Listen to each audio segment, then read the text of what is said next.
Welcome two Broadway A2E academy. मैं रोहिणी स्वागत करती हूँ आप सभी का हमारे ऑफिशियल यूट्यूब चैनल पे। और आज मैं आप सभी के साथ डिस्कस करने जा रही हूँ 6 अगस्त एग्ज़ाम प्रेडिक्शन। तो ये जो एग्ज़ाम प्रेडिक्शन है ये बेस्ड है प्रीवियस आइल्स टेस्ट पे के ऊपर। जिस तरह से प्रीवियस आइल्स एग्ज़ाम्स हुए हैं उसी के अकॉर्डिंगली ये प्रेडिक्शन बेस्ड रहेगी। But as it is a prediction video, so ये 100% श्योर नहीं होगा कि एग्जैक्टली यही बताई हुई चीज़ें आपको आएंगी एग्ज़ाम में। बट क्योंकि जैसे मैंने कहा ये प्रीवियस टेस्ट्स के ऊपर, टेस्ट के रिव्यूज़ के ऊपर बेस्ड हैं, तो काफ़ी हद तक हो सकता है कि आपको इन्हीं से रिलेटेड चीज़ें एक्सपीरियंस करनी पड़ सकें।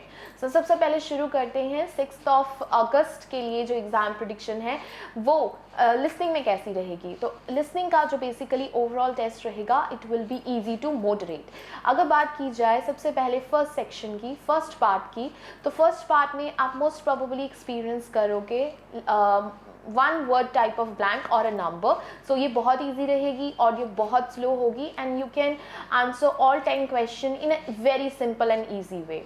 उसके बाद बात करते हैं सेकंड पार्ट की। जो सेकंड पार्ट रहेगा लिसनिंग का, वहाँ पे आप एक्सपीरियंस कर सकते हैं कुछ स्पेसिफिक सेट ऑफ क्वेश्चन जहाँ पे आपको मल्टीपल चॉइसेस आ सकते हैं where you have to choose one single answer, और इट कैन बी पॉसिबल कि आपको मल्टीपल चॉइसेस ऑफ क्वेश्चन आए विद 4 और 5 options where you have to choose 2 correct answers.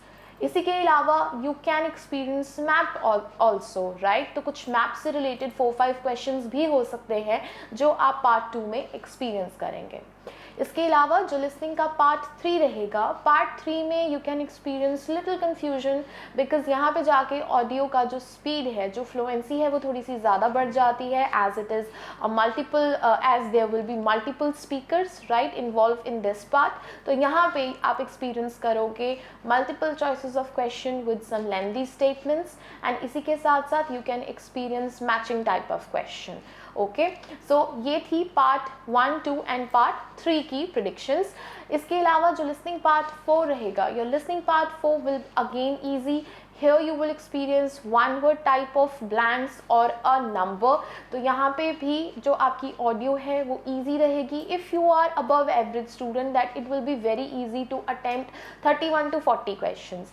But if you are below average student that you need to improve some information related to vocabulary because part 4 generally involves a lot of vocabularies and variation in sentence structure। Okay, so इसीलिए आप अपनी part 4 की जो practice रहेगी वो उस accordingly करें and for that you can use Cambridge 11 to Cambridge 17 books. Okay, तो ये बुक्स आप यूज़ कर सकते हैं अगर आपको कहीं खास तौर पे लिसनिंग पार्ट 4 में दिक्कत आ रही है तो।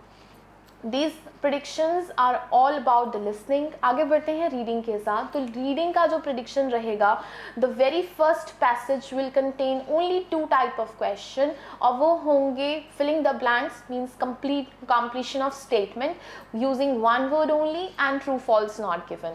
और यहाँ पे आपको देनी है सिर्फ 15 to 17 minutes because this passage will be easy। आप आराम से आसानी से सारे सेट ऑफ क्वेश्चंस को परफॉर्म कर सकते हो बिकॉज ये सारे ही क्वेश्चन सीक्वेंस में हैं कि एक्सपेक्टेड है कि वो सीक्वेंस में ही रहेंगे। इसके अलावा जो नेक्स्ट पार्ट पैसेज 2 होगा, पैसेज 2 में आप एक्सपीरियंस कर सकते हैं some questions related to which paragraph contains the following information, then after some MCQs multiple choices of question and you can also experience completion of statement means filling the blanks again। Then in passage 3 you will experience some questions related to match the statement with researchers and author name, okay, or some dates। Then yes no not given type of question, summary type of question is also important, or there will be some chances to experience list of heading in part 3। okay, so this is the prediction for the reading, academic reading। अगर मैं बात करूं journal reading की, तो journal reading candidates को जो experience करनी पड़ सकती है उसमें सबसे पहले पैसेज में, सबसे पहले सेक्शन में you will experience only 2 different type of question, that is completion of statement and true false not given. इसके अलावा the part 3, your part 3 will contain short type of answers, okay, question type of answers where you have to answer in a 1 or 2 words. इसके अलावा you can experience some multiple choices of question with some questions related to true false not given again. इसके अलावा जो part 3 रहेगा आपका general students का, passage 3 में जो क्वेश्चंस हो सकते हैं उसमें बहुत ब्राइट चांसेस हैं that you will experience list of headings, 5 to 6 questions जो रहेंगे वो लिस्ट ऑफ हेडिंग्स के हो सकते हैं. You will experience complete the following information, right, and some MCQs और summary type of question. तो ये questions रह सकते हैं पैसेज 3 में for journal training.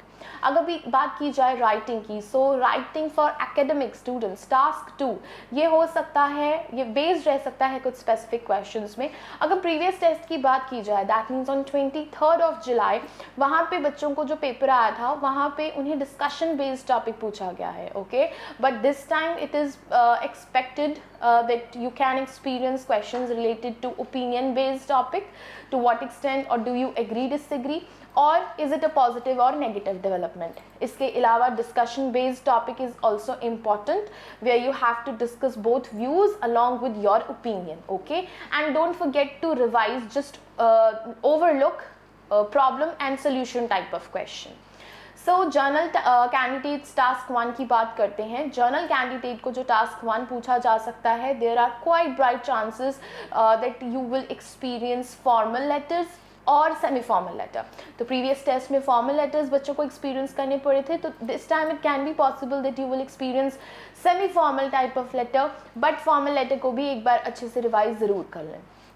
अगर बात की जाए एकेडमिक टास्क 1 की, तो एकेडमिक टास्क 1 में जो स्टूडेंट्स को क्वेश्चन एक्सपीरियंस करना पड़ सकता है, it can be bar, line और पिक्टोरियल चार्ट. तो इन तीनों में से आपको हो सकते हैं ज़्यादा चांसेस कि आपको ट्रेंड बेस्ड ग्राफ आ जाए या कंपैरेटिव ग्राफ आ जाए, तो उसकी प्रैक्टिस आप थोड़ी सी ज़्यादा अच्छी तरीके से कर लें. And at the end if I talk about the speaking test, तो बहुत सारे स्टूडेंट्स ऑलरेडी अपना स्पीकिंग का टेस्ट जो है वो एक्सपीरियंस कर चुके हैं. If you also done with your speaking test, then do comment on the comment section and मुझे बताइए कि आपका स्पीकिंग का टेस्ट कैसा रहा था, क्या टॉपिक आपसे एग्जामिनर ने पूछा.